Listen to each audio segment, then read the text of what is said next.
Good afternoon, reception. For today's story time, I am going to be reading a very good princess Disney story, and it is called Beauty and the Beast.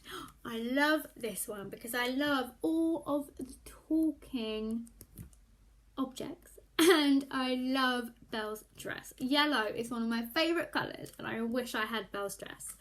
Okay, are you sitting comfortably? Then I think we are ready to begin. Once upon a time, in a faraway land, a young prince lived in a shining castle. Although he had everything a person could want, he had no love in his heart.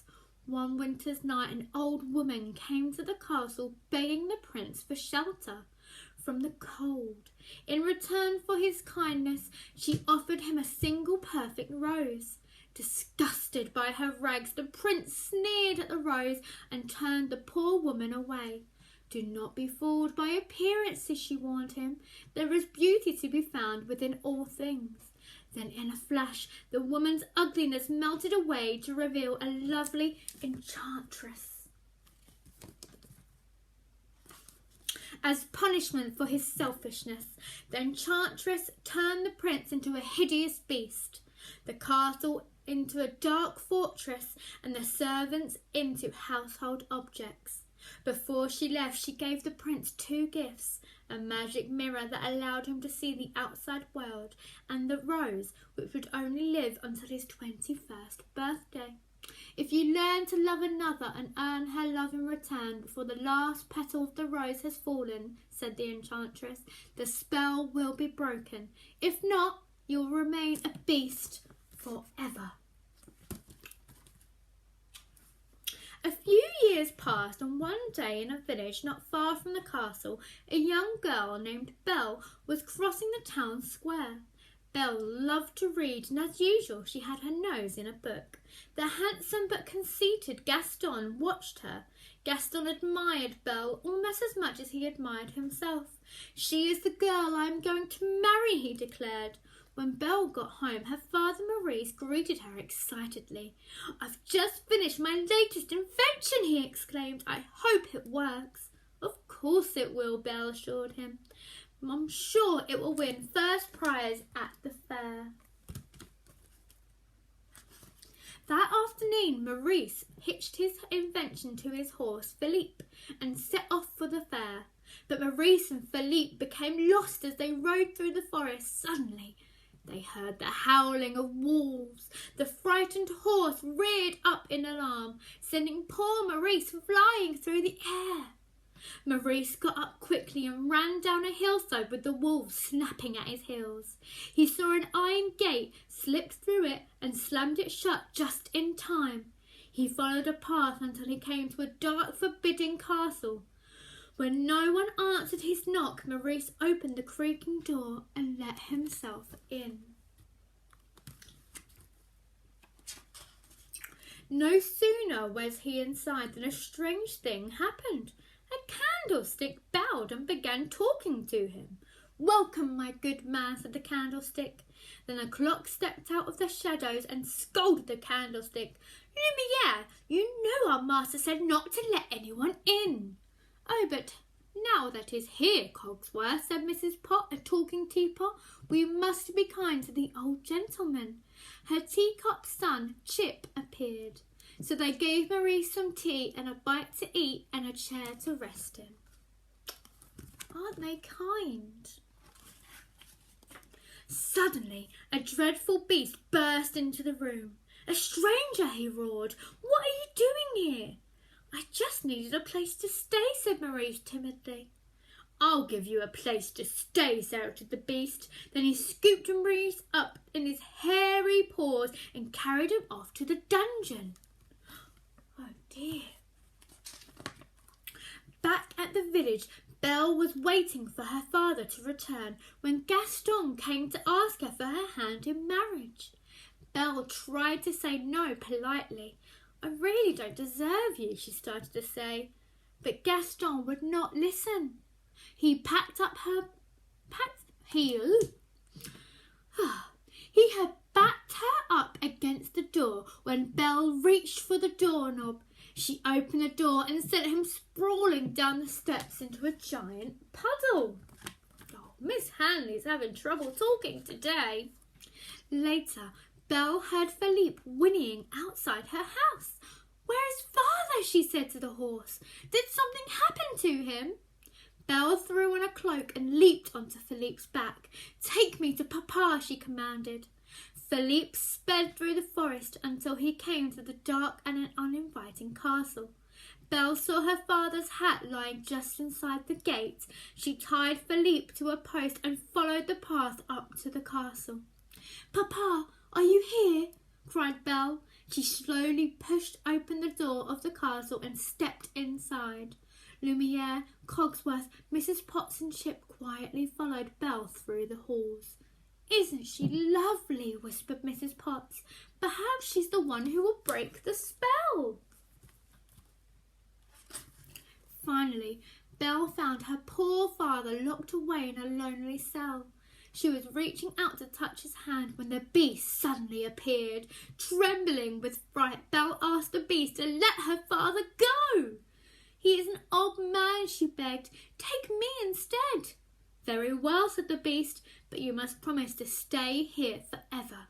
"You have my word," replied Belle. Then before Belle could say a proper goodbye, the beast dragged Maurice away and sent him home in an enchanted coach. Oh dear. Soon the beast returned for Belle. "You may go anywhere you like," he said, as he showed her to her room, "but you must never go near the west wing." Then the beast shut the door. Belle was alone with Wardrobe, who was delighted to have a lovely young girl to dress. Meanwhile, Maurice raced to the village tavern to get help. "A hideous beast had Belle locked up in his castle," Maurice cried. But Gaston and the villagers only laughed at him, so he left by himself to find Belle. Oh dear. Later that night, Belle sneaked out of her room to eat and explore the castle. Cogsworth and Lumiere started to give Belle a tour, but she slipped away to see the forbidden west wing. "I wonder what he's hiding there," she said. When she came to the beast's room, she found the enchanted rose under a bell jar. She was about to touch its soft petals when the beast came charging towards her. "Don't touch that," he bellowed. "I told you not to come here. Get out." Belle ran from the room, down the stairs and out into the freezing night. She leaped onto Philippe and began to race him through the woods. She would not stay at the castle with the horrible beast, no matter what she promised. In the days that followed, suddenly a pack of prowling wolves crept out from the darkness, and their yellow eyes flashing in the night. Philippe reared up in fear and Belle tumbled to the ground. But before the fierce creature could pounce on her, the beast came to Belle's rescue. The wolves attacked the beast with their sharp teeth and claws, but he fought them off. Belle mounted Philippe and was about to make her escape when she saw the injured beast stagger and fall. "I can't just leave him here," she said softly. "Help me get him back, Philippe." Together, Belle and the horse brought the beast back to the castle. Tenderly, Belle cleaned and bandaged the beast's wounds. "By the way," she said, "thank you for saving my life." Belle smiled at the beast for the first time. Shyly, he smiled back. In the days that followed, the beast took Belle for walks in the garden, and he showed her his library. In return, Belle began to teach him how to behave like a gentleman. Slowly, Belle and the beast were becoming friends. One night after dinner, the beast bashfully led Belle to the ballroom. It wasn't long before they were waltzing gracefully across the dance floor in her beautiful yellow dress. "Are you happy here?" the beast asked. "Yes," said Belle. "If only I could see Papa, though." "There is a way," said the beast, handing her the magic mirror. Belle gasped at the sight of her father, sick and lost in the forest. "You must go to him," said the beast sadly. "Take the mirror with you." Belle found her father, and with the help of Philippe, she got home to bed. Soon Maurice was well again. Not long after, a strange man came to their door. Gaston and the villagers were with him. "Gaston tells me that Maurice has been raving about a beast," said the man.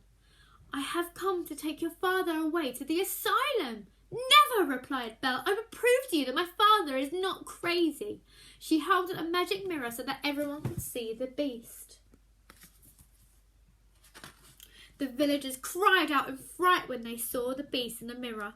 "The beast is dangerous," Gaston shouted. "I say we go to the castle and get rid of him before he harms anyone."